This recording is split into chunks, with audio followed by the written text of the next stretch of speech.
February 1979. Inside the submersible Alvin, two researchers press their faces against a cold porthole the size of a dinner plate. The cabin smells like machine oil and recycled air. A pencil scratches across a logbook. Outside, total darkness, 2.5 kilometers below the surface of the Pacific Ocean. Then the floodlights find something. Pale tubes, dozens of them, clustered directly against a hydrothermal vent chimney pouring superheated water into the black. The water temperature at those chimneys above 80 degrees Celsius. Hot enough to brew tea, hot enough to cook an egg. And something is living there. Not bacteria, not a chemical film.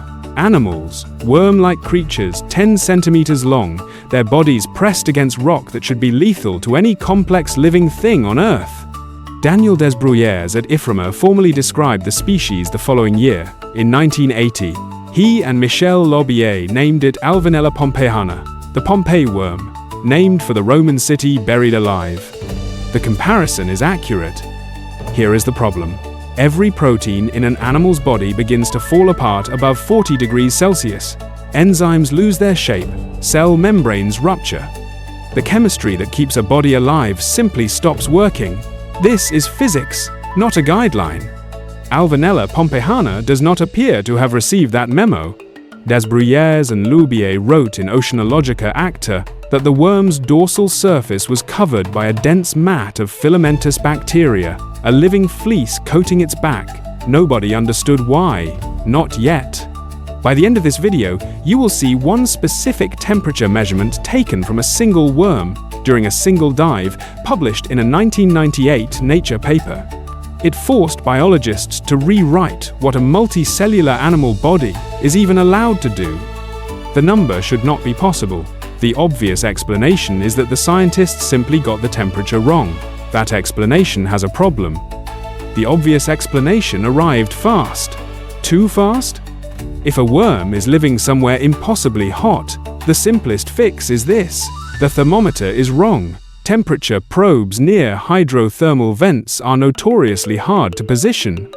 A probe sitting 2 centimeters away from a tube wall reads a completely different temperature than one pressed directly against it. Small distance, massive difference. So in 1992, Pierre Cheveldonnet and his colleagues at IFRIMA did the hard thing. They went back down. They placed probes directly against occupied worm tubes, not near them, against them, and logged the readings, published in Science. The numbers did not soften.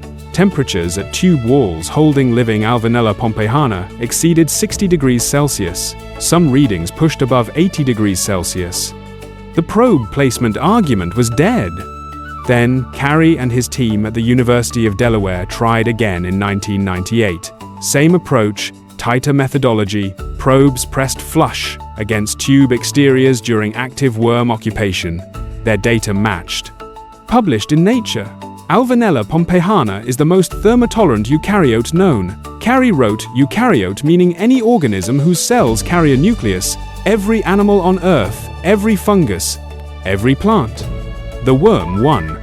This is where the story should end neatly. Extreme animal, extreme heat, remarkable adaptation, case closed. But proteins don't work that way. At temperatures above 40 degrees Celsius, most animal proteins begin to unravel. Enzymes stop folding correctly. Cell membranes lose structural integrity.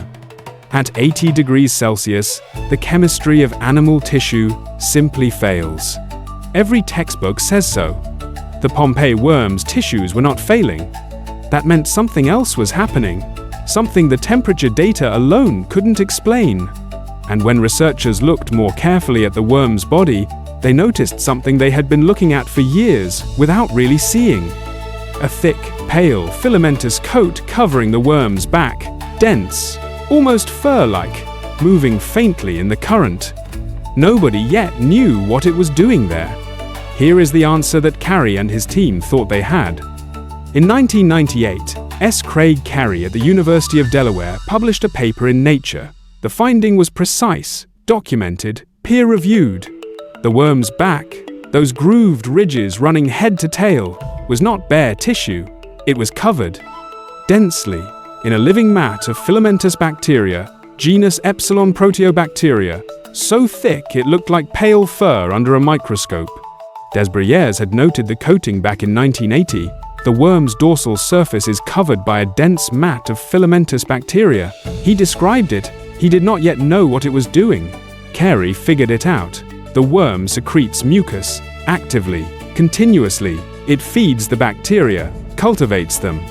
The mat thickens, and that mat, Carey proposed, functions as a living, insulating layer, absorbing heat, dissipating it, keeping the worm's core tissues from cooking. A living coat, made of other living things, that the worm grows on purpose. But then Carey published the measurement that broke the answer open again. 60 degrees Celsius. That is the temperature gradient across a single Pompeii worm's body, a body 10 centimeters long, shorter than your hand, head near 22 degrees Celsius, tail above 80 degrees Celsius. Both ends alive, simultaneously. The bacterial fleece coats the back, concentrated toward the head end where the worm extends into cooler water. That part, the insulation story holds. The bacteria buffer the tissue, plausible. The tail has no such protection. The tail is bare animal tissue, sitting in 80 degrees Celsius water. Animal proteins denature at 40 to 50 degrees Celsius. That is basic biochemistry. No exceptions have ever been documented in any multicellular animal. Not one. Carey's paper called Alvinella pompejana, the most thermotolerant eukaryote known. That title was not a celebration. It was a problem. The bacterial fleece explains the head. It explains nothing about what is keeping the tail alive. Here is the number: 1 worm, 1 dive, 2 probes. In 1998, S. Craig Carey at the University of Delaware published the measurement in Nature. His team placed 1 temperature probe at the tail of a living Alvinella pompejana and 1 at its head. The tail read above 80 degrees Celsius. The head read 22 degrees Celsius. Across 10 centimeters of living animal tissue, the temperature dropped by more than 60 degrees. 60 degrees, across a body shorter than your hand. That is the measurement this video promised you from the beginning. From that cold porthole on Alvin, 2 researchers pressing their faces against the glass in February 1979, not yet knowing what they were looking at. Here is what they were looking at: an animal that engineers its own thermal reality. Carey's team called Alvinella pompejana the most thermotolerant eukaryote known. That is the scientific way of saying nothing with complex cells, nothing with a nervous system, a gut, a body, survives what this worm survives. Part of the answer is the fleece, that dense bacterial mat coating the worm's back, genus Epsilon Proteobacteria, is not decoration. The worm cultivates it, actively, a living insulating layer. Nothing else like it exists on any documented multicellular animal. But the fleece only explains so much. Because here is what remains formally unresolved in peer-reviewed literature through 2024. The tail-end tissues themselves, sitting in 80 degrees Celsius water, are not dying. Proteins denature at those temperatures. Cell membranes collapse. In almost every animal ever studied, that tissue is simply dead. In Alvinella, it is not. What heat shock protein variant is operating there? What membrane lipid adaptation is holding those cells together? Nobody has isolated it. Nobody has characterized it. The worm sits on a chimney wall right now, tail in water that would scald your hand in seconds, head in the cold, dark, unbothered. The mechanism keeping it alive is real. It is biological. And it has no name yet. That is the story. If you found this fascinating, subscribe. We investigate strange, real creatures like this every single day.